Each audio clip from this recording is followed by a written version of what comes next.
नमस्कार, मी सुधाताई सदाशिव पाटील, कन्या प्रशालेची इयत्ता 10वी ब ची विद्यार्थिनी शर्वरी संदीप रासकर। आमच्या प्रोजेक्टचे नाव इकोटॅक्स म्हणजेच स्मार्ट वेस्ट आयडेंटिफिकेशन सिस्टीम। या प्रोजेक्टचे उद्दिष्ट कचरा ओळखणे, त्याचे वर्गीकरण करणे, पुनर्वापरासाठी योग्य कचरा वेगळा करणे हेच या प्रोजेक्टचे मुख्य उद्दिष्ट आहे।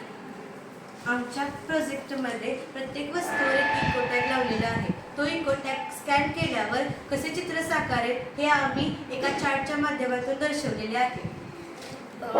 हा चार्टमध्ये आपल्याला 3 कचऱ्याचे डबे दिसत आहेत। हा कचरा प्लास्टिक असल्यामुळे इथे लाल कलर चकाकू लागला आहे व त्यातून ध्वनी बाहेर पडत आहे।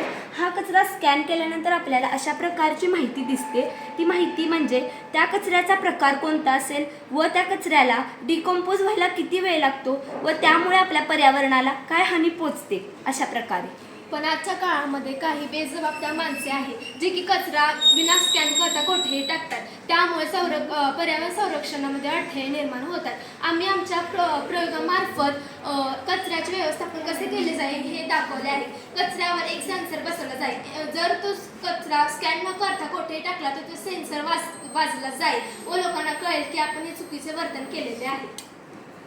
आपण येथे बघू शकतो की येथे 3 कचरा पेट्या आहेत। जर आपण या रस्त्यावर असा कचरा टाकला तर हा स्कॅनर वाजू लागलेला आहे आणि जर आपण हा कचरा काढला तर तो स्कॅनर वाजायचा बंद होणार आहे। अशाच प्रकारे जर काही बेजबाबदार लोकांनी असे कृत्य केले त्यांच्यावर आळा घालता येईल।